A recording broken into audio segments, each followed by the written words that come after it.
नमस्कार विद्यार्थी मित्रांनो, सज्जनाशी सज्जन, दुर्जनाशी दुर्जन, खरी आणि विश्वसनीय माहिती पाहण्यासाठी तुम्हा सर्वांच्या हक्काचं चॅनल ज्याचं नाव आहे गुरुजन. विद्यार्थी मित्रांनो, मुख्यमंत्री युवा कार्य प्रशिक्षण योजनेच्या संदर्भामध्ये विद्यावेतनाच्या निगडीत अनेक प्रश्न विद्यार्थ्यांच्या मनामध्ये होते, की सर फेब्रुवारी ते ऑक्टोबर महिन्या दरम्यानचं अनेक विद्या अनेक महिन्यांचं विद्यावेतन हे अद्यापर्यंत झालेलं नाहीये. त्या संदर्भामध्ये नेमके काय अडचण आहे?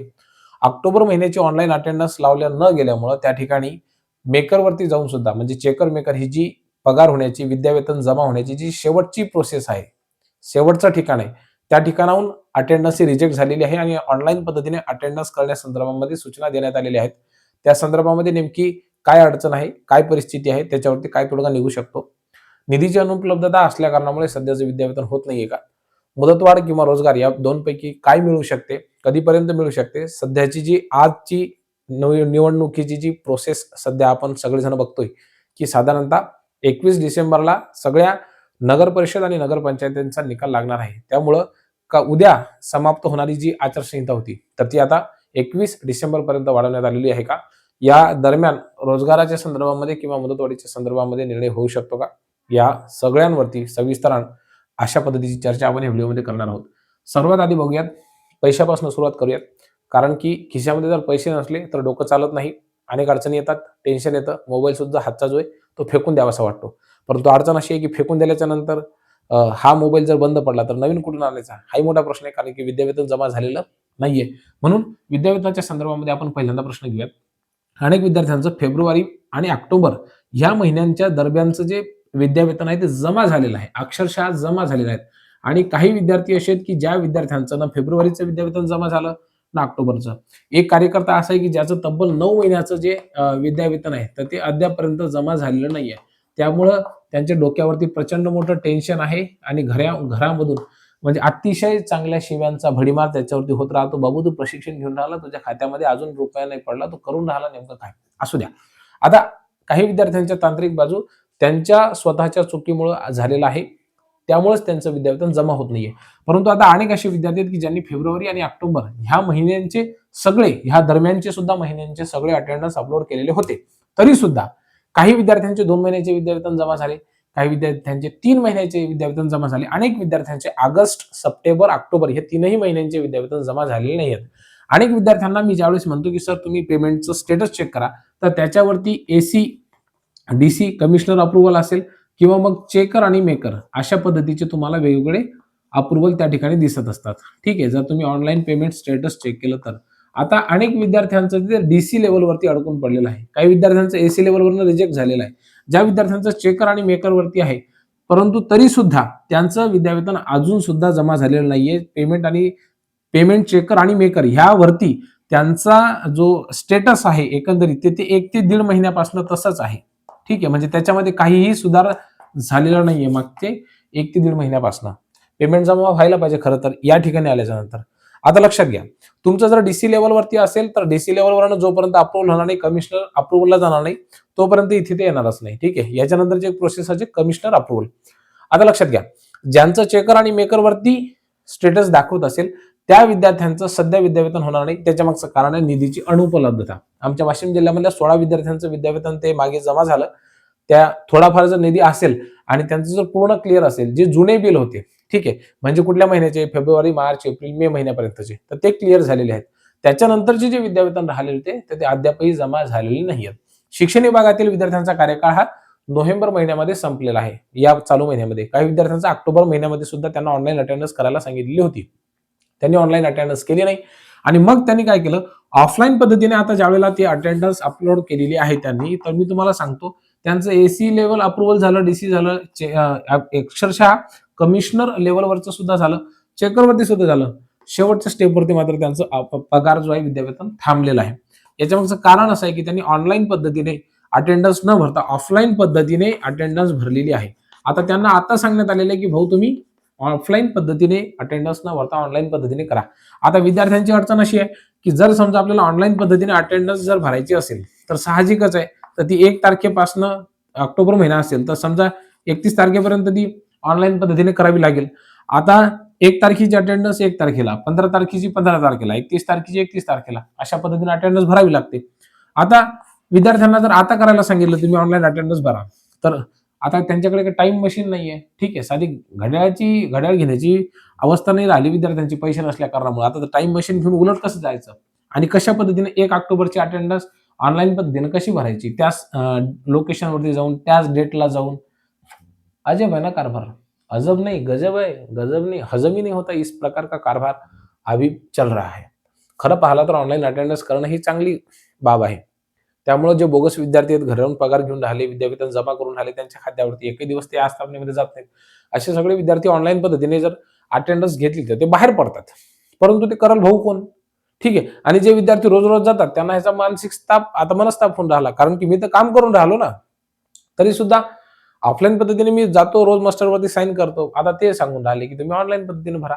आता जे विद्यार्थी घरीच आहेत, जे कधी आस्थापनेला जातच नाहीत, त्यांना काही टेन्शन नाही. पैसे आले तर आले, नाही आले तर नाही आले. कारण की नाही आले तर त्यांना अडचणच नाहीये काही. कारण की ते काही काम करायला गेलेच नव्हते आस्थापनेला ठिकाणी. त्यांनी वेळच खर्च घातला नाही. तर त्यांना त्या पैशाचं मोल राहणार नाही. परंतु ज्या विद्यार्थ्यांनी ऑफलाईन पद्धतीने जाऊन काम केलं शाळेवरती, त्या विद्यार्थ्यांना आता सांगायला लागले, ऑनलाईन पद्धतीने अटेंडन्स भरा. आता ह्या विद्यार्थ्यांचं मेकरवरती जाऊन जर समजा ऑनलाईन पद्धतीने पेमेंटचं जर पेमेंट रिजेक्ट होत असेल, तर त्या विद्यार्थ्यांना आता किती अडचणीचं काम झालेलं आहे. त्यामुळे भावांनो, आता तुम्ही थोडं थांबा. ज्या विद्यार्थ्यांना ऑक्टोबरची अटेंडन्स ही ऑनलाईन पद्धतीने भरायला सांगितली असेल आणि त्यामुळं जर त्यांचं पेमेंट हे रिजेक्ट झालेलं असेल, तर तुम्ही काही काळजी करू नका. थोड्या दिवसामध्ये ते होऊन जाईल. त्या संदर्भामध्ये काही ना काहीतरी मार्ग निघेल. आता ज्या विद्यार्थ्यांचं बाकी 2-3 महिन्याचं विद्यावेतन जमा व्हायचं बाकी असेल, अशा विद्यार्थ्यांचं विद्यावेतन सध्या जमा होणार नाही. कारण की भाऊ, पैसा सध्या तिजोरीमध्ये खडखडाट असल्याचं एकंदरीत चित्र आहे. कारण की तसं जर नसतं, तर मेकरवरती जाऊन सुद्धा पेमेंट थांबलं नसतं. कारण की ही जी प्रोसेस आहे ती सर्वात शेवटची आहे. राहिली गोष्ट निवडणुकीचा, याच्यावरती काही परिणाम होत नाही. डीबीटीच्या माध्यमातून हे अनुदान तुमच्या खात्यावरती येत असल्या कारणामुळे त्या ठिकाणी हे पैसे जमा करायला काहीच अडचण नाही. परंतु तरी सुद्धा जर ते तुमच्या खात्यावरती पैसे आलेले नसतील, या ठिकाणी स्टेटस दाखवून सुद्धा, याचा अर्थ भाऊ सध्या पैसे नसतील असं मला तरी वाटते, किंवा अनेकांचं तसं मत आहे. आता ह्या पुढचा सगळ्यात महत्वाचा मुद्दा तुमच्या माझ्या जिव्हाळ्याचा, तो म्हणजे सर मुदतवाढ मिळेल की रोजगार मिळेल. आता या संदर्भामध्ये महाराष्ट्र राज्याचे सन्माननीय उपमुख्यमंत्री एकनाथरावजी शिंदे साहेब हे वारंवार ज्या सध्या जाहीर सभा होत आहेत त्याच्यामधनं एक शब्द म्हणत आहेत की होय, मुख्यमंत्री युवा कार्य प्रशिक्षण योजनेमध्ये जी काही अडचण निर्माण झालेली ती अडचण आपल्याला दूर करायची आहे. आता अडचण मुळामध्ये आहे. अडचण कशी आहे? तर ती विद्यावेतनाच्या संदर्भामध्ये काही अडचण नाहीये. ते पैसे आज ना उद्या तर विद्यार्थ्यांच्या खात्यामध्ये 100% जमा होणार आहेत. ते काही कुठं पळून जात नाहीत. ठीक आहे. परंतु आता मुदतवाढ द्यायची की रोजगार द्यायचा, हा प्रश्न खऱ्या अर्थानं प्रशासनासमोर निर्माण झालेला आहे. यामध्ये शिंदे साहेब जे ते प्रचंड सकारात्मक असल्याचं आपल्याला दिसून येत आहेत. आणि ही योजना जी आहे तर ती मुळामध्ये रोजगार देण्यासाठी होते. त्यामुळं सुरुवातीला योजनेचा प्रशिक्षणाचा कालावधी 6 महिने होता. मुळामध्ये हे काही वाढवण्याची आवश्यकता नव्हती. तसंच तेव्हा आपल्याला रोजगार देणं क्रमप्राप्त होतं. परंतु पुढे काय केलं, त्यांनी 5 महिने पुन्हा प्रशिक्षणाचा कालावधी वाढवून दिला. ठीक आहे, वाढवला तर वाढवला. आता किती झालेलं आहे, तर पूर्ण 11 महिने. आता 11 महिन्याच्या नंतर पुन्हा मुदतवाढ मिळू शकते का, हा मोठा प्रश्न आहे. विद्यार्थ्यांचं असं म्हणणं आहे की जर मुदतवाढ दिली तर डायरेक्ट किती द्यायला पाहिजे, 11 महिने. अनेक विद्यार्थी या योजनेला विरोध सुद्धा करत आहेत. कारण की सुरुवातीला ही योजना फक्त 6 महिन्यांची होती. त्यांचं साहजिकच आहे, प्रशिक्षण योजना आहे, 6 महिन्यापेक्षा तुम्ही कशी काय वाढवली. पण त्यांनी 11 महिने केली. शासनाची निवडणुकीनंतरची जी एकंदरीत परिस्थिती होती आणि निधी सुद्धा उपलब्ध होता मोठ्या प्रमाणामध्ये. कारण की एका वर्षामध्ये 10 लाख विद्यार्थ्यांचं प्रशिक्षण घ्यायचं होतं. साधारणतः 1.25 लाख विद्यार्थी प्रशिक्षण योजनेमध्ये जॉईन झालेले होते. त्यांना वाटलं की आपल्याकडे 9 लाख विद्यार्थ्यांचा, साधारणतः 8-8.5 लाख विद्यार्थ्यांचा निधी नाहीतरी शिल्लकच आहे. मग ह्या विद्यार्थ्यांना वाढून द्या कालावधी. ठीक आहे, वाढून दिलं. दुप्पट जरी समजा या ठिकाणी कालावधी केला असता तरी सुद्धा राज्य शासनाकडे 50% निधी हा म्हणजे होता, एक्स्ट्रा शिल्लक होता. त्याच्यामुळे ते सहजच यामध्ये अद्याप देखील वाढ करू शकतात. म्हणून मुदतवाढीचे चान्सेस सुद्धा त्या ठिकाणी आहेत. आता जर रोजगार उपलब्ध करून दिला तर मात्र मग संबंधित आस्थापनांनी रिक्त पदांचा जो गोषवारा आहे तो देणं आवश्यक आहे. आता बघा, संबंधित आस्थापना काय करतील की आम्हाला मनुष्यबळाची आवश्यकता आहे असं लिहून द्यायला पाहिजे त्यांनी राज्य सरकारला. अशा पद्धतीची रोजगार देण्याची जी प्रोसेस आहे. काही विद्यार्थ्यांचं असं म्हणणं होतं की सर 2 तारखेला 3 तारखेला निवडणुका झाल्या समजा 3 डिसेंबरला, की लगेच आपला 4 डिसेंबरला जी.आर. निघणार आहे का? हे भाऊ, जी.आर. आहे हे काय मॅगी नाहीये की बा बनवली 2 मिनिटांमध्ये तयार झाली, किंवा चहा नाहीये, टाकला साखर, टाकला गोळ, चांगली टाकली पत्ती, दूध टाकला लगेच जी.आर. निर्माण झाला, असं नसते. काही काही विद्यार्थ्यांना जर आपण असं विचारलं की बा जी.आर.चा फुल फॉर्म काय आहे, तरी सुद्धा माहिती नाही. त्याच्यामुळे अडचण आहे. तुम्ही स्वतःला विचारा बरं हा प्रश्न आता व्हिडिओ बघत असताना जीआरचा फुल फॉर्म काय आहे? अडचण निर्माण होते का नाही? त्याच्यामुळं पण ते आपल्याला फुल फॉर्म माहीत असो का नसो, परंतु आपल्याला फुल फॉर्म मध्ये असलेला जीआर पाहिजे. अडचण निर्माण होते. त्यामुळे 3 डिसेंबरला सध्या तर काही जीआर निघण्याचे चान्सेस नाहीये. रोजगार कशा पद्धतीने मिळू शकतो या संदर्भामध्ये महाराष्ट्र राज्याचा कौशल्य, रोजगार, उद्योजकता आणि नाविन्यता विभागाचे आयुक्त असतील, सर्व कर्मचारी असतील, त्यांनी एका ठिकाणावर बसावं लागेल. या संदर्भाने चर्चा करावी लागेल, की आपल्याला एखादं नवीन पद निर्माण करून, सहाय्यक पद निर्माण करून आस्थापनांमध्ये, विशेषतः सरकारी आस्थापनांमध्ये ज्या विद्यार्थ्यांनी प्रशिक्षण पूर्ण केलेलं आहे त्यांना रोजगार देता येईल का? कारण की जर अशा पद्धतीने पदाची निर्मिती झाली नाही तर मग ऑलरेडी आस्थापनांमध्ये जी रिक्त पद आहेत, ज्या ठिकाणी कंत्राटी पद्धतीने मनुष्यबळाची भरती होऊ शकते, अशा पद्धतीची भरती करावी लागेल.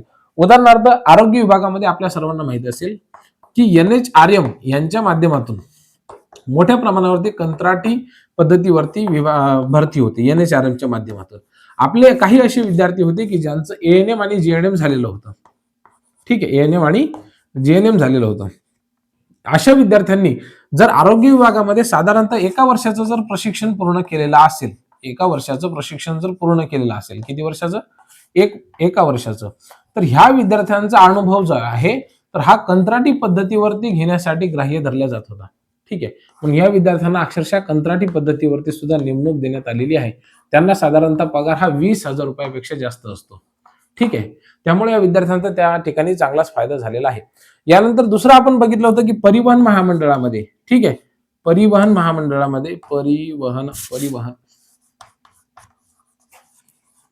म्हणजे एसटी मध्ये, ठीक आहे, परिवहन महामंडळामध्ये सुद्धा विद्यार्थ्यांना कंत्राटी पद्धतीवरती घेण्यासंदर्भामध्ये महाराष्ट्र राज्याचे जे परिवहन महामंडळ मंत्री आहेत प्रतापराव सरनाईक, ठीक आहे, त्यांनी सांगितलेलं होतं की हो आम्ही या विद्यार्थ्यांना कंत्राटी पद्धतीवरती घेऊ. त्यामुळे ह्याही विद्यार्थ्यांचा त्या ठिकाणी फायदा होऊ शकतो ज्या विद्यार्थ्यांनी परिवहन महामंडळामध्ये प्रशिक्षण पूर्ण केलेलं आहे. आता अडचण कुठे निर्माण होते? ग्रामपंचायतमध्ये, जिल्हा परिषद शाळांमध्ये, महिला विभागामध्ये असतील किंवा इतर ज्या ज्या आस्थापना आहेत, महसूल विभाग असेल, तलाठी कार्यालय असतील, इतर सगळेच आस्थापना, ठीक आहे, त्या ठिकाणच्या विद्यार्थ्यांनी नेमकं काय करायचं? आता शिंदे साहेबांनी असंही म्हटलं की आपण MIDC काढू.